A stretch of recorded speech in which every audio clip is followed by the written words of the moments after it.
Buenos días amigos y hermanos, que Dios les bendiga. Estamos al día viernes 14 de agosto del año 2020 y a los 152 días de cuarentena por el COVID-19 en algunas regiones del Perú.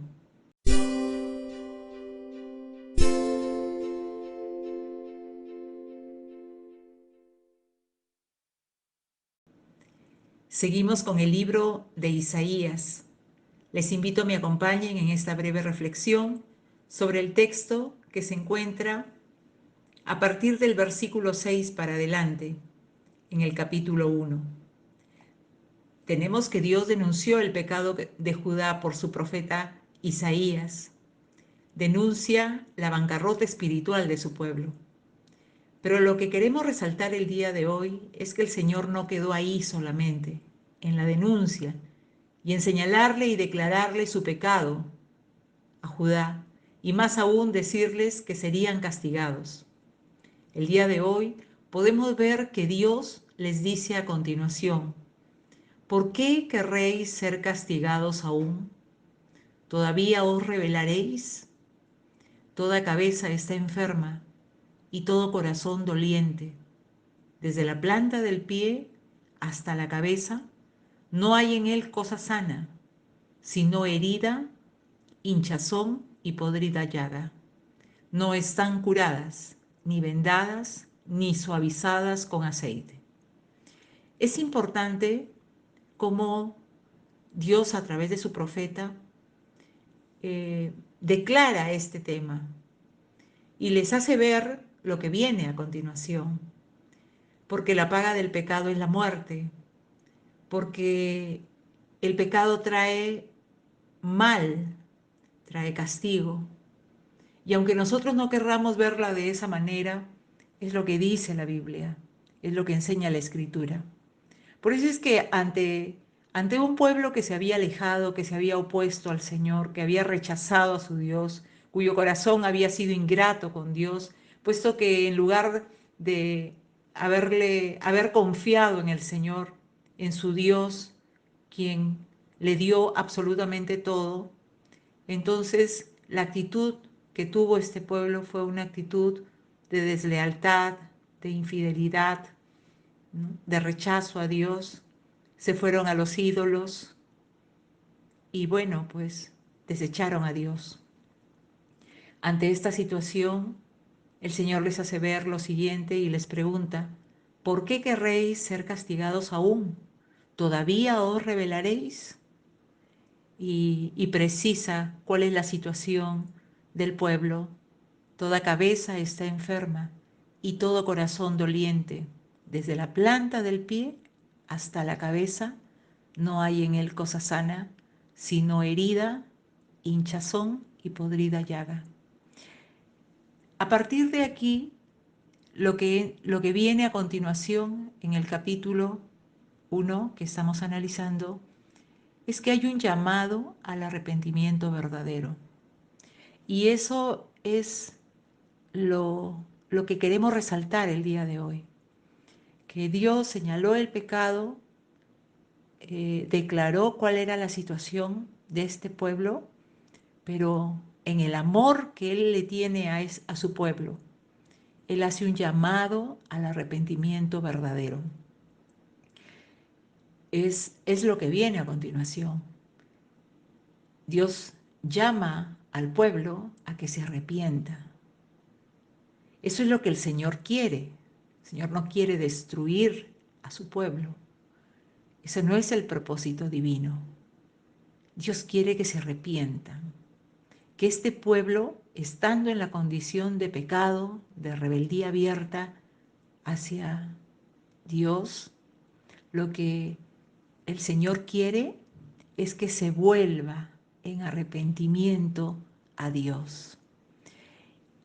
En el versículo 11 señala el profeta: ¿para qué me sirve, dice Jehová, la multitud de vuestros sacrificios? Hastiado estoy. No me traigáis más vana ofrenda. El incienso me es abominación. Luna nueva y día de reposo, el convocar asambleas, no lo puedo sufrir. Son iniquidades vuestras fiestas solemnes.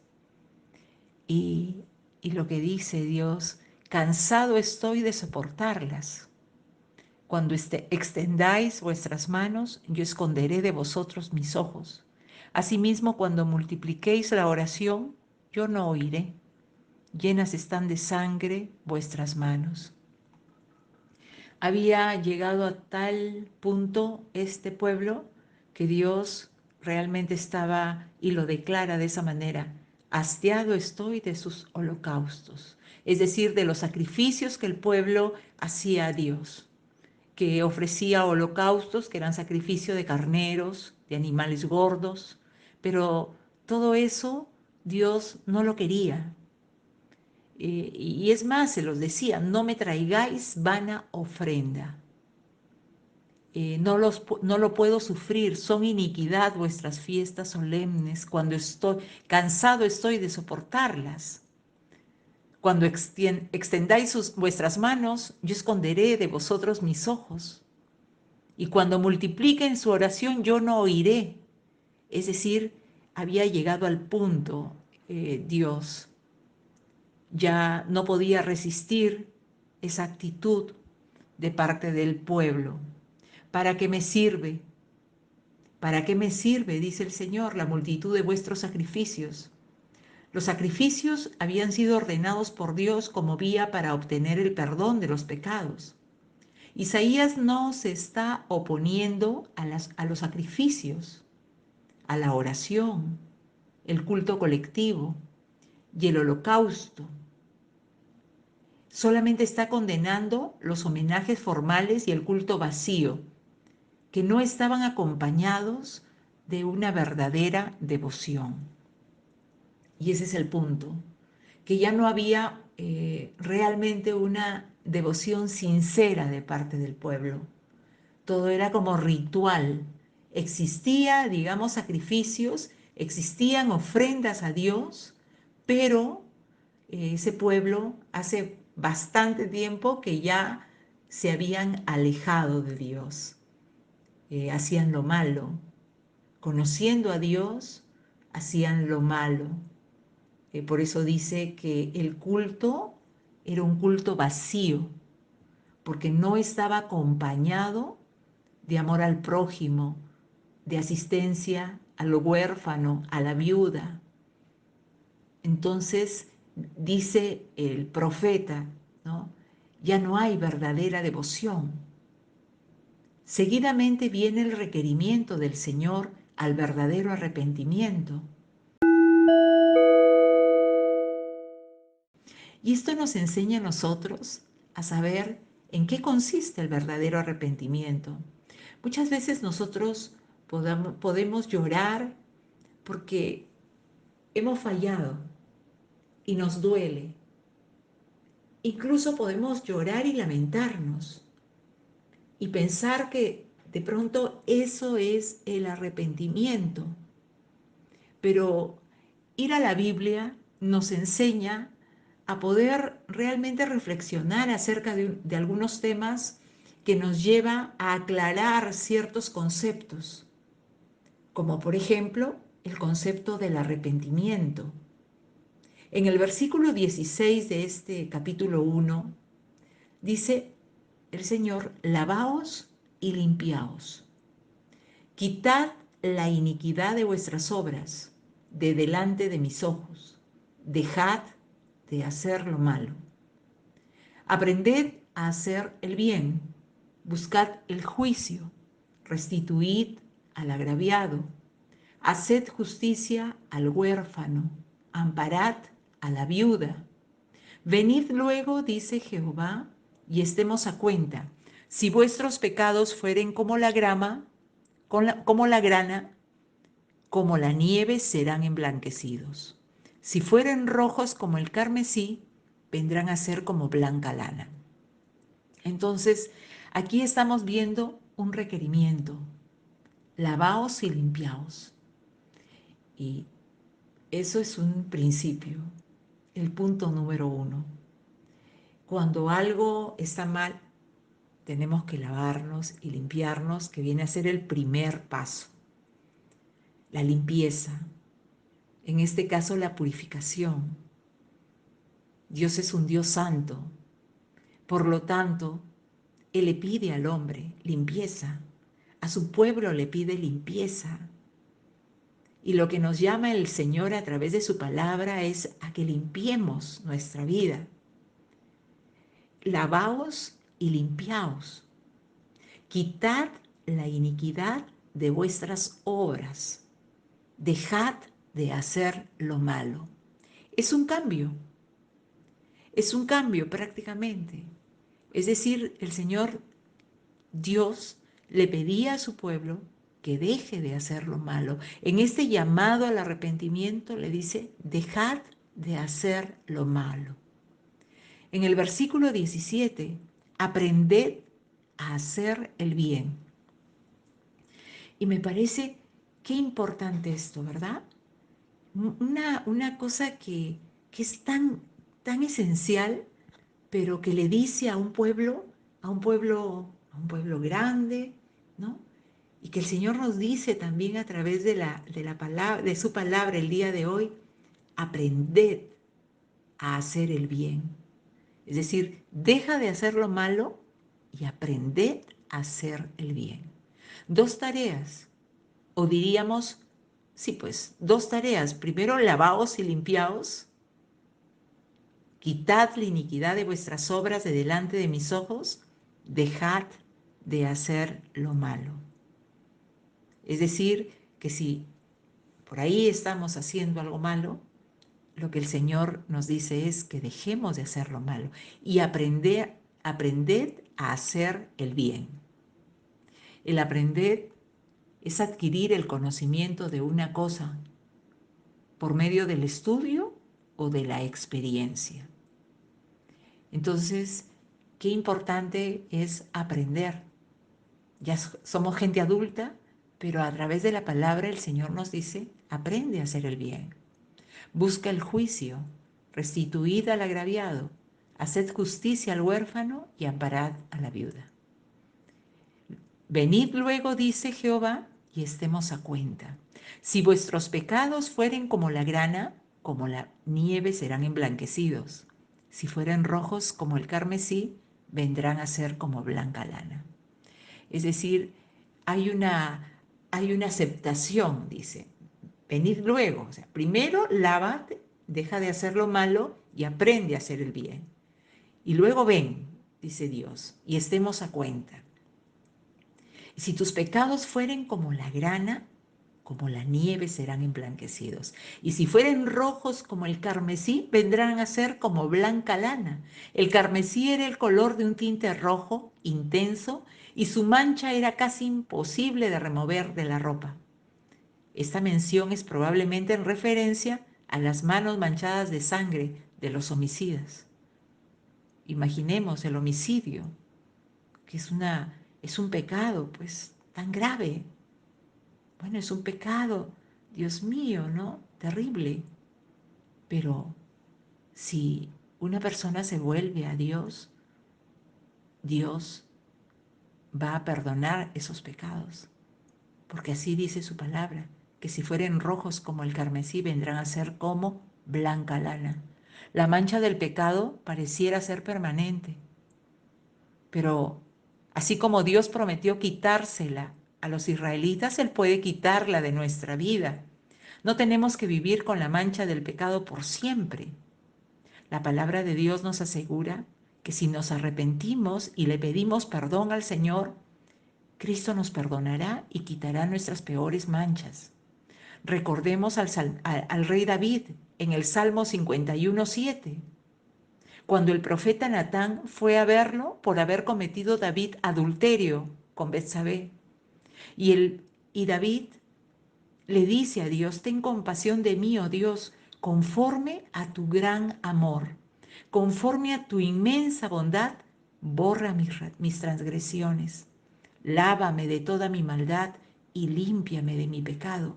Yo reconozco mis transgresiones, siempre tengo presente mi pecado. Contra ti he pecado, solo contra ti he hecho lo que es malo ante tus ojos.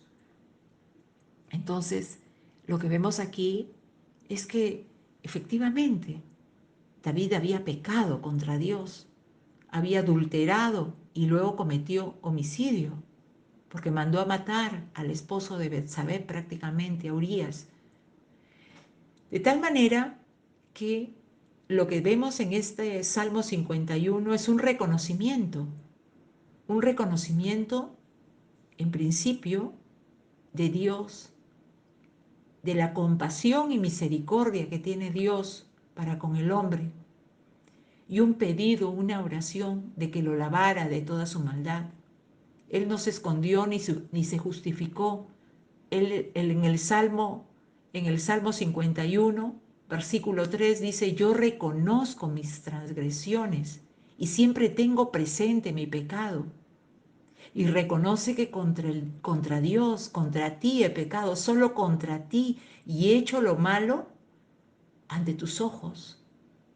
Porque es cierto, ofendemos a Dios con nuestros pecados. A Dios lo ofendemos.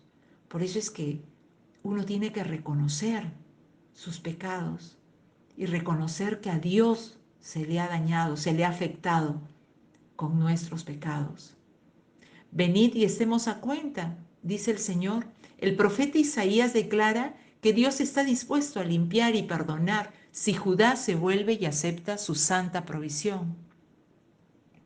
Dios es bueno, Dios es misericordioso, y ese conocimiento lo tenía en este caso David, como estamos mencionando en el Salmo 51. Queridos amigos y hermanos, tengamos presente que Dios está dispuesto a limpiarnos y perdonarnos si nos volvemos a Él. No debemos permanecer en una condición de estar sucios o en pecado, sino que volvámonos a Dios, porque Él está dispuesto. O sea, hay una disposición en Dios en llamar a su pueblo al arrepentimiento. Lo llama al arrepentimiento en esa gracia que Él tiene y además lo perdona. Él está dispuesto a limpiarnos y a perdonarnos si nos volvemos a Él, así como estuvo dispuesto a limpiar y a perdonar a Judá. La pregunta es, ¿le pedirá usted a Dios que lo limpie?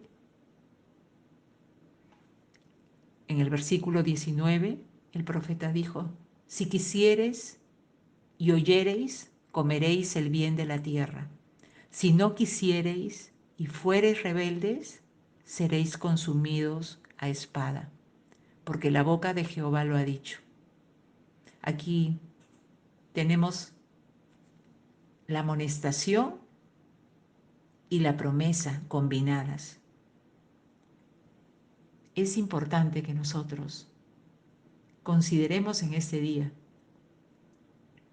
que la amonestación del Señor está presente para que vayamos al arrepentimiento, al cambio de actitud, al cambio de ruta, al cambio de camino y que nos volvamos a Dios. Él está dispuesto a limpiarnos y a perdonarnos de todos nuestros pecados. Lamentablemente la fe de este pueblo se había debilitado. La idolatría, ya sea externa o interna, es infidelidad a Dios. Es decir, rompe nuestro compromiso con Dios porque comenzamos a amar otra cosa. Jesús describió a ciertas personas de su tiempo como adúlteras, aunque fueron religiosas, religiosos estrictos. En Mateo capítulo 12, versículo 39, Él, Jesús, respondió y les dijo, la generación mala y adúltera demanda señal, pero señal no le será dada, sino la señal del profeta Jonás. En el versículo 25 del capítulo 1 de Isaías, dice el Señor, y volveré mi mano contra ti y limpiaré hasta lo más puro tus escorias y quitaré toda tu impureza. Dios prometió refinar a su pueblo como se refinan los metales en una fundición. Este es un proceso porque requiere derretir el metal y remover la escoria hasta que el trabajador vea el reflejo de su propia imagen en el metal líquido. Debemos estar dispuestos a someternos a Dios para que así remueva nuestro pecado y reflejemos su imagen. Así el proceso de quitar la escoria de la plata es una imagen de la purificación. Somos llamados al arrepentimiento en este día, a la limpieza. Dice el Señor en Proverbios capítulo 28, versículo 13, el que encubre sus pecados no prosperará, mas el que los confiesa y los abandona hallará misericordia. En Hechos capítulo 3, versículo 19, nos dice, por tanto arrepentíos y convertíos, para que vuestros pecados sean borrados, a fin de que tiempos de refrigerio vengan de la presencia del Señor. Bueno, tenemos el llamado al arrepentimiento y a la conversión. Convertirse es hacer que una persona o una cosa se transforme en algo distinto de lo que era en primer lugar. Ese es el llamado. Arrepentíos y convertíos para que sean borrados nuestros pecados y así vengan tiempos de refrigerio a nuestra vida, ¿no? Tiempos de refrigerio espiritual, que es lo que necesitamos. Este es el tiempo, debemos resolver este problema de la limpieza y venir al arrepentimiento. Y para ello tenemos a Cristo. Él es la propiciación de nuestros pecados. Así lo dice Primera de Juan, capítulo 2, versículo 2. Él mismo es la propiciación por nuestros pecados. Y no solo por los nuestros, sino también por los del mundo entero. Que Dios les bendiga, que Dios bendiga nuestra vida y con su Espíritu Santo siga obrando una limpieza, el verdadero arrepentimiento, que es el cambio de actitud, porque realmente para eso Cristo murió por nosotros en la cruz del Calvario. Y ahí Jesús resolvió el problema del pecado para el hombre. Somos llamados a ser santos como Dios es santo. Y santo es separado y apartado para Dios. Los dejo con esta reflexión, que Dios les bendiga y que tengan un excelente día. Amén.